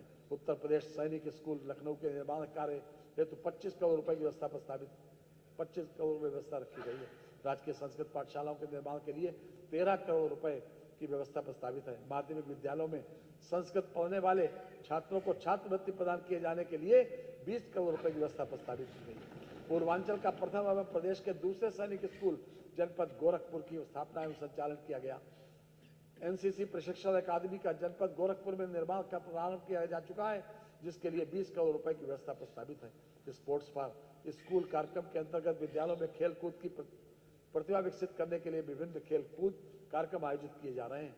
हाल ही में संपन्न 68वीं राष्ट्रीय स्कूली खेल प्रतियोगिताओं में प्रदेश में बालक बालिकाओं ने उत्कृष्ट प्रदर्शन करते हुए 25 स्वर्ण 24 रजत 50 कांस्य पदक सहित कुल 99 पदक प्राप्त किए हैं। उच्च शिक्षा प्रधानमंत्री उच्चतर शिक्षा अभियान की योजना के संचालन हेतु 600 करोड़ रुपए की व्यवस्था प्रस्तावित है। रानी लक्ष्मीबाई स्कूटी योजना के अंतर्गत कॉलेज जाने वाली मेधावी छात्राओं को स्कूटी प्रदान किए जाने हेतु 400 करोड़ रुपए की व्यवस्था प्रस्तावित है। मुख्यमंत्री शिक्षुता प्रोत्साहन योजना के अंतर्गत 100 करोड़ रुपए की व्यवस्था धनराशि प्रस्तावित है। विंध्याचल धाम मंडल में मां विंध्यवासिनी राज्य विश्वविद्यालय की स्थापना हेतु 50 करोड़ रुपए की धनराशि प्रस्तावित है। प्रदेश के राज्य विश्वविद्यालयों में आधारभूत सुविधाओं के विस्तार हेतु 25 करोड़ रुपए की धनराशि प्रस्तावित है। राजकीय महाविद्यालयों के निर्माणाधीन भवनों को पूर्ण किए जाने हेतु 52 करोड़ रुपए की धनराशि प्रस्तावित है। प्राविधिक शिक्षा प्रदेश में डिप्लोमा स्तरीय 184 संस्थाओं में प्रशिक्षण प्रदान किया जा रहा है। 36 राजकीय पॉलिटेक्निक निर्माणाधीन है। राजकीय पॉलिटेक्निकों में 251 स्मार्ट क्लास रूम की स्थापना की जा रही है चुकी है। राजकीय पॉलिटेक्निकों में नवीन टेक्नोलॉजी से सुसज्जित उन्नयन सेंटर ऑफ एक्सीलेंस की स्थापना हेतु 100 करोड़ रुपए की व्यवस्था प्रस्तावित है। राजकीय पॉलिटेक्निकों में स्मार्ट क्लासरूम प्रयोगशालाओं के नवीनीकरण हेतु 10 करोड़ रुपए एवं प्रदेश में आर्टिफिशियल इंटेलिजेंस शिक्षा हेतु सेंटर ऑफ एक्सीलेंस की स्थापना के लिए 1 करोड़ रुपए की व्यवस्था प्रस्तावित है। व्यावसायिक शिक्षा एवं कौशल विकास, वर्तमान में आने वाला समय देश व प्रदेश के विकास की गति में तकनीकी के श्रेष्ठतम उपयोग का दौर होगा, जिसके दृष्टिगत यह आवश्यक है कि युवाओं को तकनीकी रूप से प्रशिक्षित किया जाए। वर्तमान में प्रदेश में 286 राजकीय औद्योगिक प्रशिक्षण संस्थान संचालित हो रहे हैं, जिनमें विभिन्न व्यवसायों की 1,90,064 सीटें युवाओं के प्रशिक्षण हेतु उपलब्ध हैं। प्रदेश के विभिन्न राजकीय औद्योगिक प्रशिक्षण संस्थानों में से 47 महिलाओं के प्रशिक्षण और महिला शाखा भी संचालित कराई जा रही हैं। प्रदेश में महिलाओं हेतु 12 औद्योगिक प्रशिक्षण संस्थान स्वतंत्र रूप से संचालित हो रहे हैं। विज्ञान एवं प्रौद्योगिकी, प्रदेश में विज्ञान पार्कों, साइंस सिटी तथा नक्षत्रशालाओं की स्थापना हेतु 50 करोड़ रुपए की व्यवस्था प्रस्तावित है। आगरा में साइंस सिटी की स्थापना हेतु 25 करोड़ रुपए एवं वाराणसी में साइंस सिटी तथा नक्षत्रशाला की स्थापना हेतु 5 करोड़ रुपए की व्यवस्था प्रस्तावित है। खेल एवं युवा कल्याण, प्रदेश स्तर पर एक खेल विश्वविद्यालय का निर्माण जनपद मेरठ में किया जा रहा है, जिसके लिए कुल 223 करोड़ रुपए की व्यवस्था प्रस्तावित है। जनपद वाराणसी में पीपीपी मॉडल पर अंतर्राष्ट्रीय क्रिकेट स्टेडियम का निर्माण तथा खेलो इंडिया के अंतर्गत वाराणसी के सिगरा स्टेडियम का व्यापक विकास कराया जा रहा है। प्रदेश में पहली बार भारत सरकार के सहयोग से एक जनपद एक खेल योजना अंतर्गत 72 जनपदों में खेलो इंडिया सेंटर संचालित किए जा रहे हैं। वित्तीय वर्ष 2025-26 में शेष 3 जनपदों में प्रशिक्षण के चयन बाद की कार्रवाई प्रस्तावित है। धर्मार्थ कार्य श्री बांके बिहारी जी महाराज मंदिर मथुरा वृंदावन कॉरिडोर के निर्माण हेतु भूमि विक्रय के लिए 100 करोड़ रुपए तथा निर्माण हेतु 50 करोड़ रुपए की व्यवस्था प्रस्तावित है। जनपद मिर्जापुर के त्रिकोणीय क्षेत्र में मां विंध्यवासिनी मंदिर, मां अष्टभुजा मंदिर, मां काली खोह मंदिर के परिक्रमा पथ एवं जन सुविधा के स्थलों को विकसित किए जाने हेतु भूमि विक्रय हेतु 100 करोड़ रुपए की तथा बृहद निर्माण हेतु 100 करोड़ रुपए की व्यवस्था प्रस्तावित है। जनोपयोगी संरक्षित मंदिरों के जीर्णोद्धार पुनर्निर्माण हेतु 30 करोड़ रुपए का बजट प्रावधान प्रस्तावित। जनपद सीतापुर के नैमिषारण्य में वेद विज्ञान केंद्र की स्थापना हेतु 100 करोड़ रुपए की धनराशि प्रस्तावित है। पर्यटन वर्ष 2024 में जनवरी से दिसंबर तक उत्तर प्रदेश में कुल 65 करोड़ से अधिक पर्यटक आए। 65 करोड़ से अधिक पर्यटक आए, जिनमें विदेशी पर्यटकों की संख्या 14 लाख है। मुख्यमंत्री पर्यटन स्थलों का विकास योजना के लिए 400 करोड़ रुपए, अयोध्या क्षेत्र में पर्यटन व्यवस्थापना सुविधाओं के विकास के लिए 150 करोड़ रुपए, मथुरा में पर्यटन व्यवस्थापना सुविधाओं के विकास हेतु 125 करोड़ रुपए तथा नैमिषारण्य में पर्यटन व्यवस्थापना सुविधाओं के विकास हेतु 100 करोड़ रुपए की व्यवस्था प्रस्तावित है। प्रदेश में प्रमुख राष्ट्रीय राजमार्ग एवं पर्यटकों की सुविधा हेतु वे साइड एम्यूनिटीज के निर्माण हेतु 100 करोड़ रुपए की व्यवस्था प्रस्तावित है। चित्रकूट क्षेत्र में पर्यटन व्यवस्थापना सुविधाओं के विकास हेतु 50 करोड़ रुपए की व्यवस्था प्रस्तावित है। वन एवं पर्यावरण, वर्तमान में प्रदेश में वृक्षाच्छेदन प्रदेश के भौगोलिक क्षेत्र का 9.96% हो गया है। उत्तर प्रदेश वनावरण व वृक्षाच्छेदन में वृद्धि के मामले में पूरे देश में द्वितीय स्थान पर रहा है। वर्ष 2021-22 में वर्ष 2024-25 तक प्रदेश में कुल 138.98 करोड़ रुपए पौधों का रोपण किया गया। वर्षा काल 2025 में वृक्षारोपण हेतु 35 करोड़ पौधा रोपण का लक्ष्य प्रस्तावित है। प्रदेश में वर्ष 2018 में बाघों की संख्या 173 से वर्ष 2022 में बढ़कर 205 हो गई है।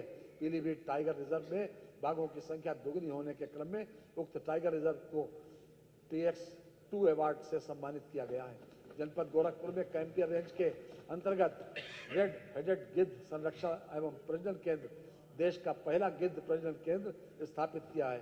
जनपद गोरखपुर में उत्तर प्रदेश वानिकी एवं औद्योगिक विश्वविद्यालय की स्थापना किए जाने की नई योजना प्रस्तावित की गई, जिसके लिए लगभग 50 करोड़ रुपए की व्यवस्था प्रस्तावित है। महिला एवं बाल विकास, निराश्रित महिला पेंशन योजना के अंतर्गत पात्र लाभार्थियों को देय पेंशन के लगभग भुगतान हेतु 2980 करोड़ रुपए की व्यवस्था प्रस्तावित है। मुख्यमंत्री कन्या सुमंगला योजना अंतर्गत 700 करोड़ रुपए की बजट व्यवस्था प्रस्तावित है। वाराणसी, मेरठ, प्रयागराज, गोरखपुर, कानपुर नगर, झांसी एवं आगरा में मुख्यमंत्री श्रमजीवी महिला छात्रावासों के निर्माण की नई योजना प्रस्तावित की गई है, जिसके 170 करोड़ रुपए की व्यवस्था प्रस्तावित है। कोविड के दौरान जिन बच्चों के ने अपने माता पिता को खोया है, उनकी देखभाल और वित्तीय सहायता हेतु संचालित उत्तर प्रदेश मुख्यमंत्री बाल सेवा योजना के लिए 252 करोड़ रुपए की व्यवस्था प्रस्तावित है। पुष्टाहार कार्यक्रमों के अंतर्गत समन्वित बाल विकास परियोजनाओं पर राज्य सरकार द्वारा दिए जाने वाले पोषाहार के लिए लगभग 4,119 करोड़ रुपए की व्यवस्था प्रस्तावित है। आंगनबाड़ी कार्यकर्त्री एवं सहायिकाओं को अतिरिक्त मानदेय के भुगतान हेतु 971 करोड़ रुपए की व्यवस्था प्रस्तावित है। मुख्यमंत्री सक्षम सुपोषण योजना हेतु 100 करोड़ रुपए की व्यवस्था प्रस्तावित है। समाज कल्याण वृद्धावस्था किसान पेंशन योजना के अंतर्गत प्रति लाभार्थी 1,000 रुपए प्रतिमाह पेंशन दी जा रही है। इस हेतु लगभग 8,105 करोड़ रुपए की व्यवस्था प्रस्तावित है। सभी वर्गों की पुत्रियों के विवाह हेतु अनुदान की मुख्यमंत्री सामूहिक विवाह योजना हेतु 550 करोड़ रुपए की व्यवस्था प्रस्तावित है। अनुसूचित जाति के निर्धन व्यक्तियों की पुत्रियों की शादी अनुदान योजना हेतु 100 करोड़ रुपए तथा सामान्य वर्ग के निर्धन व्यक्तियों की पुत्रियों की शादी योजना हेतु 50 करोड़ रुपए बजट व्यवस्था प्रस्तावित है। वृद्ध एवं अशक्त व्यक्तियों के लिए आवासीय गृह संचालित करने हेतु स्वैच्छिक संस्थाओं को सहायता प्राप्त किए जाने हेतु 60 करोड़ रुपए की धनराशि प्रस्तावित है। अनुसूचित जाति पूर्व दशम एवं दशमोत्तर छात्रवृत्ति योजना हेतु लगभग 964 करोड़ रुपए की व्यवस्था प्रस्तावित है। सामान्य वर्ग पूर्व दशम एवं दशमोत्तर छात्रवृत्ति योजना अंतर्गत 900 करोड़ रुपए की व्यवस्था प्रस्तावित है। जनजाति विकास अनुसूचित जनजाति के छात्राओं को पूर्व दशम एवं दशमोत्तर छात्रवृत्ति योजना हेतु लगभग 6 करोड़ रुपए की व्यवस्था प्रस्तावित है। प्रधानमंत्री जनजाति आदिवासी न्याय महाअभियान पीएम जनमन के अंतर्गत विशेष रूप से कमजोर जनजातीय समूहों का समग्र विकास किया जाना है। धरती आबा जनजातीय ग्राम उत्कर्ष अभियान का शुभारंभ माननीय प्रधानमंत्री जी द्वारा दिनांक 2 अक्टूबर 2024 को किया गया है। योजना का उद्देश्य देश भर में 63,000 से अधिक जनजातीय बाहुल्य ग्रामों तथा आकांक्षी जनपदों के जनजातीय ग्रामों को 18 विभागों के कार्यक्रमों से संतृप्त किया जाना है। पिछड़ा वर्ग कल्याण पिछड़ा वर्ग पूर्व दशम एवं दशमोत्तर छात्रवृत्ति योजना के हेतु 2825 करोड़ रुपए की व्यवस्था प्रस्तावित है। पिछड़ा वर्ग के निर्धन व्यक्तियों की पुत्रियों की शादी अनुदान योजना के हेतु 200 करोड़ रुपए की व्यवस्था प्रस्तावित है। पिछड़े वर्ग के बेरोजगार युवक एवं युवतियों को कंप्यूटर प्रशिक्षण दिलाए जाने हेतु 35 करोड़ रुपए की व्यवस्था प्रस्तावित है। दिव्यांग जन सशक्तिकरण दिव्यांग भरण पोषण अनुदान योजना अंतर्गत 1424 करोड़ रुपए की व्यवस्था प्रस्तावित है। शारीरिक रूप से अक्षम व्यक्तियों को कृत्रिम श्रवण सहायक यंत्र आदि खरीदने के लिए आर्थिक सहायता की योजना हेतु 35 करोड़ रुपए की व्यवस्था प्रस्तावित है। असहाय दिव्यांग व्यक्तियों को बीमारी के इलाज हेतु अनुदान योजना के लिए 10 करोड़ रुपए की व्यवस्था प्रस्तावित है। 3 से 7 वर्ष के श्रवण बाधित मानसिक मंदित तथा दृष्टि बाधित दिव्यांग बच्चों के फ्री स्कूल रेडीनेस हेतु 18 मंडलीय जनपदों में बचपन डे केयर सेंटर्स का संचालन किया जा रहा है। अल्पसंख्यक कल्याण अल्पसंख्यक समुदाय के विकास एवं उत्थान हेतु वित्तीय वर्ष 2025-26 में 1998 करोड़ रुपए की बजट व्यवस्था प्रस्तावित है। अल्पसंख्यक समुदाय के छात्र छात्राओं को पूर्व दशम एवं दशमोत्तर छात्रवृत्ति योजना के अंतर्गत 365 करोड़ रुपए की व्यवस्था प्रस्तावित है। न्याय उच्च न्यायालय इलाहाबाद की लखनऊ पीठ के लिए नए भवनों के निर्माण के लिए 150 करोड़ रुपए की व्यवस्था प्रस्तावित है। प्रदेश के विभिन्न जनपदों में न्यायालयों की स्थापना हेतु 120 करोड़ रुपए की व्यवस्था प्रस्तावित है। अधीनस्थ न्यायालयों की सुरक्षा हेतु सीसीटीवी एवं अन्य सुरक्षा उपकरणों के लिए 100 करोड़ रुपए की व्यवस्था प्रस्तावित है। उच्च न्यायालयों के न्यायमूर्तिगण तथा न्यायिक अधिकारियों के आवासीय भवनों के निर्माण हेतु लगभग 352 करोड़ रुपए की व्यवस्था प्रस्तावित है। अधिवक्ता कल्याण निधि न्यासी समिति को अनुदान हेतु 20 करोड़ रुपए की व्यवस्था प्रस्तावित है। युवा अधिवक्ताओं के लिए कार्पस फंड हेतु 5 करोड़ रुपए तथा उनके लिए किताब एवं पत्रिका हेतु 10 करोड़ रुपए की व्यवस्था प्रस्तावित है। अधिवक्ता चैम्बर के निर्माण एवं उनमें अन्य अवस्थापना सुविधाओं के विकास हेतु 20 करोड़ रुपए की व्यवस्था प्रस्तावित है। राजस्व कृषकों को दुर्घटनावश मृत्यु दिव्यांगता की स्थिति में आर्थिक सहायता की मुख्यमंत्री कृषक दुर्घटना कल्याण योजना हेतु 250 करोड़ रुपए की व्यवस्था प्रस्तावित है। प्रदेश के राजस्व कार्मिकों को ऑनलाइन कार्य हेतु लैपटॉप स्मार्टफोन आदि उपलब्ध कराए जाने के लिए 24 करोड़ रुपए की व्यवस्था प्रस्तावित है। प्रदेश में 8 मंडलीय लेखपाल प्रशिक्षण विद्यालयों छात्रावासों का निर्माण कराया जाना प्रस्तावित है। परिवहन उत्तर प्रदेश राज्य परिवहन सड़क परिवहन निगम के बस स्टेशनों डिपो कार्यशाला आदि की निर्माण तथा बस बेड़ों की में वृद्धि संबंधी कार्य और 400 करोड़ रुपए की व्यवस्था प्रस्तावित है। मुख्यमंत्री ग्राम जोड़ो योजना हेतु मध्यम श्रेणी की इलेक्ट्रिक बसों के क्रय हेतु 100 करोड़ रुपए की व्यवस्था प्रस्तावित है तथा चार्जिंग स्टेशनों की स्थापना हेतु 50 करोड़ की व्यवस्था प्रस्तावित है। मान्यवर राजकोषीय सेवाएं, मान्यवर राज्य वस्तु एवं सेवा कर तथा मूल्य संवर्धित कर, राज्य वस्तु एवं सेवा कर तथा मूल्य संवर्धित कर से राजस्व संग्रह का लक्ष्य 1,30,425 करोड़ रुपए निर्धारित किया गया है। आबकारी शुल्क से राजस्व संग्रह का लक्ष्य 63,000 करोड़ रुपए निर्धारित किया गया है। स्टाम्प एवं पंजीकरण से राजस्व संग्रह का लक्ष्य 38,150 करोड़ रुपए निर्धारित किया गया है। वाहन कर से राजस्व संग्रह का लक्ष्य 14,000 करोड़ रुपए निर्धारित किया गया है। वित्तीय वर्ष के बजट अनुमान 2025-26 मान्यवर प्रस्तुत बजट का आकार 8,0736 करोड़ 6 लाख रुपए है। बजट में 28,478 करोड़ 34 लाख रुपए की नई योजनाएं सम्मिलित की गई हैं। कुल प्राप्तियां 7,79,242 करोड़ 65 लाख रुपए अनुमानित हैं। कुल प्राप्तियों में 6,62,690 करोड़ 93 लाख रुपए की राजस्व प्राप्तियां तथा 1,16,561 करोड़ 72 लाख रुपए की पूंजीगत प्राप्तियां सम्मिलित हैं।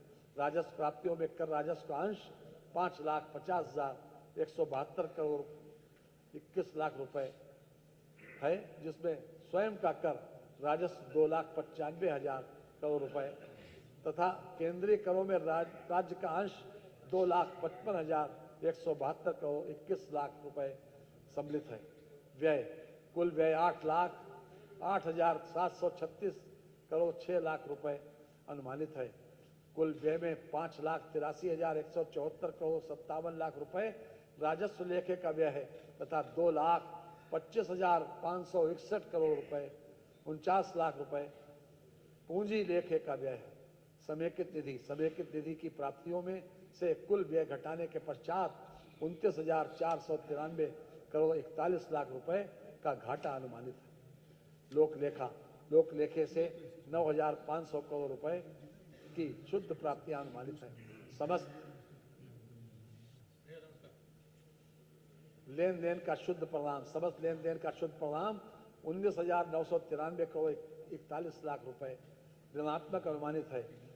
प्रारंभिक शेष 20,240 करोड़ 81 लाख रुपए को हिसाब में लेते हुए अंतिम शेष 247 करोड़ 40 लाख अनुमानित है। राजस्व बचत 79,516 करोड़ 36 लाख रुपए अनुमानित है। राजकोषीय घाटा 91,399 करोड़ 80 लाख रुपए अनुमानित है, जो वर्ष के लिए अनुमानित सकल राज्य घरेलू उत्पाद का 2.97% यानी FRBM की सीमा के अंतर्गत। मानवर हमारी सरकार प्रदेशवासियों को एक सुरक्षित, स्वस्थ, सभ्य और खुशहाल समाज मुहैया कराने तथा प्रदेश में ही रोजगार के अवसर उपलब्ध कराने के लक्ष्य को ध्यान में रखकर कार्य कर रही है। हमारा मानना है कि 12:15 बजे हम सोच रहे थे तुम सोच रहे हो बस बादल की उड़ानों तक, मेरी तो निगाहें हैं सूरज के ठिकाने।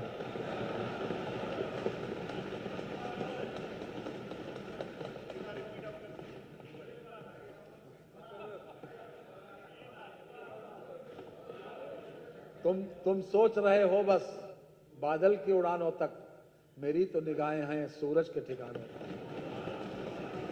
मानवर मैं माननीय प्रधानमंत्री जी और माननीय मुख्यमंत्री जी, केंद्रीय मंत्री परिषद के माननीय सदस्यों और प्रदेश की मंत्री परिषद के अपने सभी माननीय सदस्यों का अत्यंत आभारी हूं, जिनके सहयोग एवं परामर्श से मैं बजट प्रस्तुत करने में सक्षम हो सका हूं।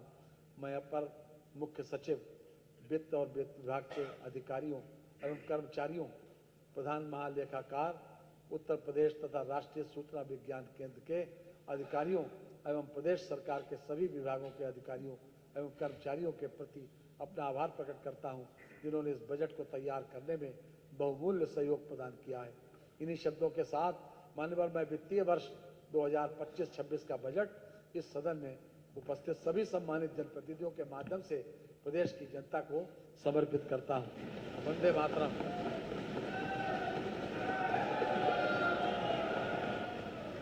बैठिए। आज माननीय वित्त मंत्री माननीय वित्त मंत्री जी ने बजट प्रस्तुत किया इसी वर्ष 2024-25 के लिए। हम सब लोग उनके आभारी हैं। माननीय मुख्यमंत्री जी के नेतृत्व में प्रदेश विकास के पथ के ऊपर आगे बढ़ेगा। आज हमारे बीच में हरियाणा के सम्मानित विधानसभा अध्यक्ष श्री हरविंदर कल्याण जी उपस्थित हैं।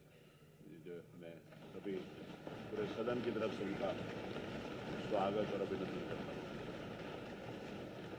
माननीय सदस्यगणों के लिए सूचना है कि माननीय मुख्यमंत्री जी की ओर से आज मध्याह्न भोज की व्यवस्था करी गई है, तो सभी माननीय सदस्य मध्याह्न भोज के लिए नीचे कैंटीन में उपस्थित होंगे। अब हम उठते हैं 2 बजे तक। धन्यवाद।